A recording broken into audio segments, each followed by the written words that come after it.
teman-teman, selamat datang di podcast From Zero to Vision. Jadi podcast hari ini kita bakal ngebahas pengalaman mahasiswa, dunia perkuliahan, dan cerita-cerita menarik yang bisa kita ambil dari anak-anak D3 Fisioterapi. Nah, di episode pertama ini kita bakal bahas sesuatu yang sering banget dialami mahasiswa, yaitu gimana sih caranya membagi waktu antara perkuliahan dan organisasi. Nah, karena jujur kadang perkuliahan aja udah mulai capek nih, apalagi kita udah semester 4 kan, udah mulai banyak banget tugas-tugas, dan ditambah lagi kepanitiaan, rapat, dan program kerja yang kita alami di organisasi. Dan tamu kita hari ini udah gak asing banget nih untuk anak-anak D3 Fisioterapi. Kita udah sering banget lihat dia jadi MC suatu acara, ikut proker, dan pastinya punya banyak banget cerita seru yang bisa kita ambil. Nah, langsung aja kita sambut Neva. Halo. Hai semuanya. Halo Neva, apa kabar? Alhamdulillah. Terima kasih ya Neva sudah mau ikut jadi narasumber di podcast pertama kita. Nah, sebelumnya kenalan dulu kali ya untuk teman-teman yang mungkin belum tahu Neva siapa. Silakan. Oke. Halo teman-teman semuanya, perkenalkan aku Neva dari D3 Fisioterapi angkatan 2024. Halo. Nah, kita lanjut langsung aja kali ya. Boleh dijelasin dulu nggak nih, sekarang kamu menjabat atau aktif di posisi apa aja yang di organisasi? Oke, untuk di organisasi sendiri sekarang aku lagi aktif di HIMFIS, which is di Himpunan Fisioterapi, dan di BEM-Fikes. Oh, berarti kamu ikut dua organisasi sekaligus ya? Iya betul, dua organisasi sekaligus. Awalnya gimana sih sampai bisa kamu ikut organisasi dua sekaligus kayak gitu? Oke, sebenarnya awalnya tuh aku nggak pengen ikut organisasi lagi ya di semester ini, karena tadinya tuh aku pengen ikut UKM aja, dan ternyata UKM yang aku daftarin tuh ternyata dua-duanya nggak ada yang nerima aku, jadi aku kosong kan akhirnya. Terus akhirnya ada yang nawarin gitu kan, kayak Nev, ayo yuk jadi ini aja yuk, balik lagi yuk ke HIMFIS lagi, karena aku kan 2 periode. Tahun sebelumnya aku juga ikut dan tahun ini aku diajak lagi gitu. Terus akhirnya ya udah deh, karena aku kosong, ya udah aku masuk. Terus tiba-tiba ada satu lagi dari BEM juga. Dan dari BEM menarik juga nih, dan itu juga kan yang satu jadi bendahara, yang satu jadi wakabit ya. Jadi aku jadi wakil kepala bidang, di situ aku jadi wamennya. Dan ya udah deh, akhirnya karena aku ngebagi itulah, kayak ya mungkin aku bisa yang satu kerjanya di background, yang satu kerjanya ke lapangannya gitu, mungkin jadi bisa kebagi lah antara dua itu. Berarti kamu ikut dua organisasi itu udah jadi BPH gitu ya? Iya, berarti betul. BPH kan di dua organisasi. Iya benar. Nah, sebenarnya apa sih yang bikin kamu tertarik untuk ikut organisasi? Kan kamu tadi bilang kamu ikut 2 periode di HIMFIS kan? Itu kan menurut aku lumayan lama juga. Dan apa sih yang bikin kamu tertarik gitu ikut organisasi dari awal kamu ikut organisasi? Oke. Yang bikin aku tertarik dari awal sih sebenarnya emang aku suka ya aktif yang kayak di hal-hal yang kayak gitu, yang bareng orang-orang, terus juga ketemu orang-orang baru. Sebenarnya untuk HIMFIS sendiri, aku kan emang dari awal udah nyoba tuh ya di periode sebelumnya aku di situ, terus juga udah aktif di Sosmas, terus yang kayak sebenarnya aku nggak mau lanjut lagi, cuma ternyata aku mau diambil jadi bendahara, dan aku kayak sebelumnya itu aku jadi bendahara tuh udah cukup sering, jadi aku yang kayak boleh juga sih jadi bendahara kayak gitu, jadi kayak lebih ketertarikan sendiri sih dari aku. Dari satunya lagi untuk kalau di BEM, aku tuh bener-bener apa ya, nyari satu hal yang emang bener-bener masih baru gitu, karena aku di Fikes ini sendiri masih kurang apa ya, mengenal orang-orang secara lebih dalam lah, dan aku di sini juga jadinya banyak kenal sama teman-teman di luar fakultas, di luar fakultas, di luar jurusan fisio juga, jadi ya ketemu orang-orang baru lah kayak gitu. Berarti emang udah berpengalaman juga ya jadi bendahara Iya, dan mengeksplor diri lah ya. Betul banget. Nah, berarti kamu udah ikut organisasi itu dari SMA atau emang baru di kuliah aja nih kamu aktif? Oke, aku kalau organisasi dari SMA aku ikut OSIS. Oh, jadi emang udah dari SMA udah aktif ya? Iya, jadi ngelanjutin yang udah kamu lakukan? Iya, gitu. betul. Nah, sekarang kan semester 4 kan lagi sibuk-sibuknya banget nih. Apa sih tantangan terbesar yang kamu rasain selama kamu organisasi tapi kamu juga lagi di semester 4? Kan itu lagi sibuk, sama-sama sibuk nih, udah mulai banyak proker juga. Oke. Yang paling susah ya menurut aku tuh manajemen waktu ya, karena aku termasuk orang yang cukup deadlineer, dan ya itu PR aku juga sih, kayak gimana caranya aku harus meminimalisir apa-apa yang telat dan selalu deadline kayak gitu. Itu sih yang menurut aku agak sulit karena aku juga kan ngekos ya, aku sendiri. Iya, jadi kayak apa-apa gak ada yang ngingetin, mau kayak tidur malam terus juga besokannya jadi bangunnya telat, terus kuliah juga jadinya telat-telat, mepet-mepet. Iya, itu konsekuensi aku sendiri gitu kan. Itu sih tantangan terbesar aku. Kalau soal membagi waktu, ada nggak sih tips yang biasa kamu lakukan dan biasa kamu lakukan untuk membagi waktu antara perkuliahan dan untuk organisasi itu sendiri? Oke, pastinya kita ngeset jadwalnya dari awal. Kita set dulu nih, oh ada apa aja kira-kira agenda di minggu ini gitu. Misalnya bakal ada tugasnya, kan kalau tugas kita nggak tahu ya, nggak mesti selalu ada gitu. Tapi kalau misalnya untuk agenda dari organisasi pasti kayak udah ke jadwal, terus yang kayak udah di list dan kayak kira-kira persiapannya dari kapan sampai kapan dan ini udah dimulai dari kapan tuh udah harus tertata semua. Dan kalau misalnya ada tugas juga harus di list dan deadline-nya kapan tuh harus di list semua. Itu benar-benar kayak, karena kan kita kadang saking banyaknya tugas tuh sampai lupa ya kadang tugas tuh apa aja kan. Ya, nah, bener banget. Jadi kita kayak, waduh, kalau misalnya sampai kayak gitu terus kayaknya mah keteteran gitu kan. Nah, itu sih jadi cara aku sendiri tuh kayak gitu. Aku bakal ngeset jadwalnya, deadline-nya juga, dan aku kayak bakalan note di kalender aku juga bakal ada agenda apa aja. Itu sih yang jadi pengingat aku kayak berarti gitu. kamu tulis dulu gitu ya semua agendanya biar kamu tahu apa yang harus kamu lakukan dulu. Iya, gitu ya? betul banget. Okay.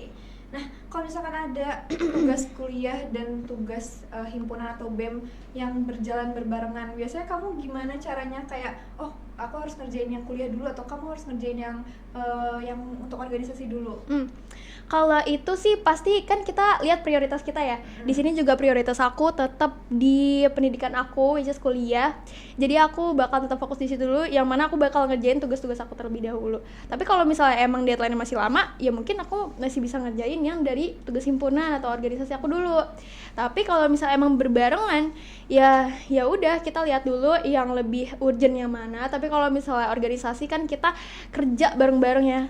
Kita kerja nggak cuma sendirian, pastinya kita bisa lah minta tolong sama teman-teman yang lain. Mungkin kayak, aku lagi nggak bisa nih, aku boleh minta tolong backup bagian ini nggak, kayak gitu. Jadi lebih ke apa ya, minta tolong lah sama teman gitu kan. Karena kerja sama tim juga. Iya, ya, betul jadi banget, kita harus minta bantuan yang lain juga kalau misalnya kita usaha. Nah, pasti ada dong di titik dimana kamu ngerasa capek nih ngejalanin kuliah, ngejalanin organisasi. Nah, apa sih yang bikin kamu tetap semangat ngejalanin keduanya? Oke, kalau masalah capek ya, aku tuh sebenarnya di Himfis tuh aku capek banget guys. Jadi dulu tuh aku tuh kan ikut sosmed, jadi tuh kayak capek banget, bener-bener yang kayak, aduh kok kayak bukan, kalau misalnya di OSIS tuh kan aku dulu masih kayak gampang banget gitu ya. Terus tiba-tiba di kuliah, tiba-tiba kok hektik banget nih kayaknya. Itu aku capek banget dan pernah sampai kayak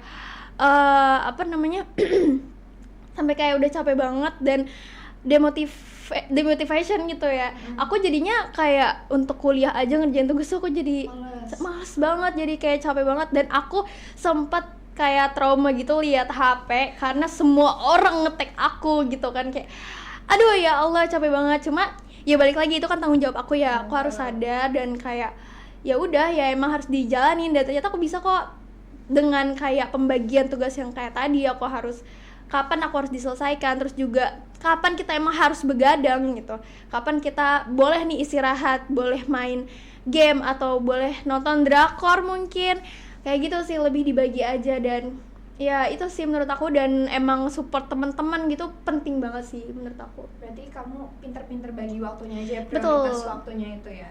Nah, kan kamu udah dua periode nih di Himfis. Apa sih pengalaman paling seru atau mungkin proker yang paling berkesan untuk kamu selama 2 periodenya di Himfis?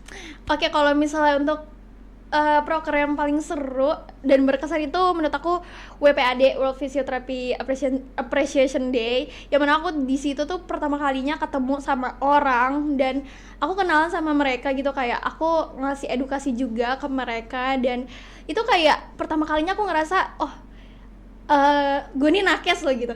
Kayak nih gue nanti kerja kayak gini loh, nanti bakal ngomong sama orang kayak gini, edukasi orang seperti ini. Dan itu bener-bener berkesan sih menurut aku, ketemu orang banyak. Berarti lapangan itu kayak berkesan banget ya. Iya betul. Satu lagi tuh pas aku megang ini PGTS Physio Goes to School. itu tuh kayak pertama kali aku megang acara, dan di situ banyak huru-haranya dan aku kayak melihat itu semua, jadi kayak itu berkesan banget sih menurut aku. Jadi challenge untuk diri sendiri juga Iya, ya kalau bener misalkan ada banget, sesuatu yang bener seru banget. gitu. Iya, karena itu ngagetin banget tuh dari derdor.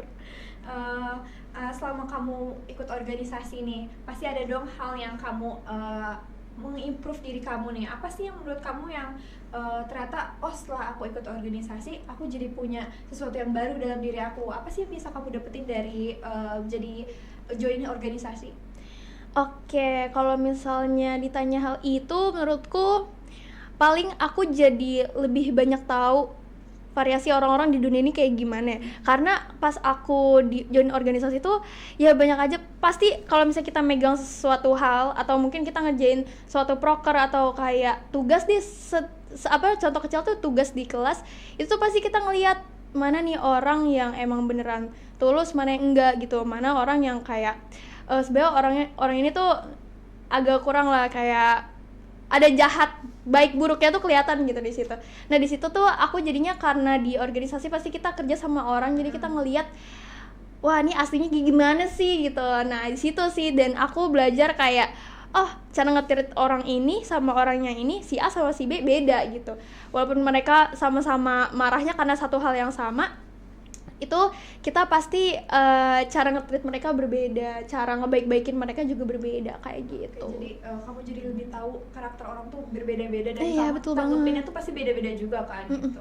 Nah, tapi menurut kamu organisasi itu ngebantu nggak sih perkuliahan kamu? Kayak Oke. nge-improve kan, itu nge-improve diri kamu kan, itu ada yang berdampak nggak ke perkuliahan kamu? Untuk improve, pastinya improve sih ya. Aku jadi, karena di organisasi kita dituntut untuk kayak bisa kerjasama sama orang, dan kalau di kuliah juga kan banyak banget ya tugas kelompok, Yap. kayak PJBL, project-project segala macamnya mirip-mirip lah sama organisasi. Nah itu tuh improve diri aku juga, gimana caranya kerjasama sama orang, terus juga kayak ngerjain segala sesuatu tuh harus tertara. Itu aku belajar dari situ sih, dan juga pastinya kita jadi memperbanyak CV ya kalau Iya, itu. betul. Bener banget itu.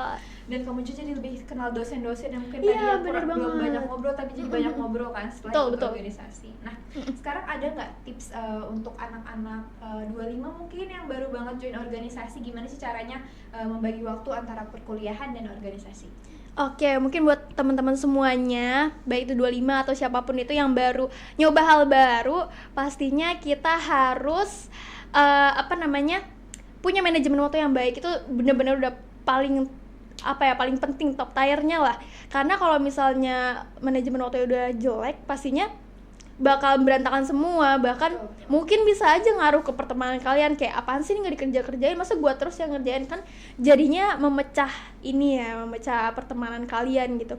Nah itu sih menurut aku manajemen waktu yang baik, terus juga bagaimana cara kalian menghargai orang lain, terus juga komunikasinya harus bagus lah sama teman-teman kalian, kayak kalau ada apa-apa harus diomongin kayak gitu, sekecil-kecil apapun kayak gitu sih paling Betul dari aku. banget. Nah, pertanyaan terakhir nih, selama menjalani BEM dan HIMA ini, hal yang paling berharga dan paling berkesan untuk kamu apa?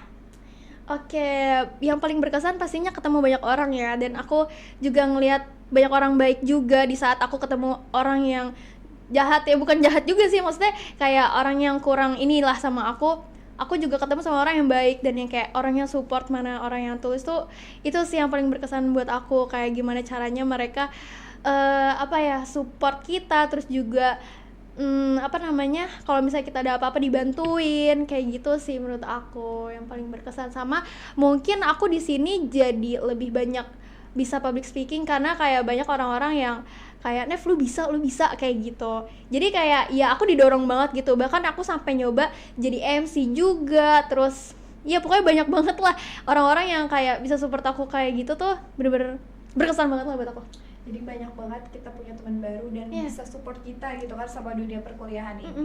Nah, seru banget nih obrolan kita hari ini. Dari cerita Neva tadi, kita udah mengulik bagaimana cara membagi waktu antara perkuliahan dan organisasi. Nah, memang nggak mudah, tapi yang tadi Neva bilang, kayak kita harus tentuin prioritas, membagi waktu antara perkuliahan dan organisasi. Betul banget. Nah, terima kasih banyak untuk Neva udah Iya, menyempatkan terima waktunya kasih untuk juga. berbagi cerita tips di podcast kita hari ini. Dan untuk teman-teman yang lagi nonton podcast ini, semoga obrolannya tadi kita udah sampai nih menjadi motivasi untuk kalian semangat untuk kuliah dan aktif lagi di dunia perkuliahan dan organisasi.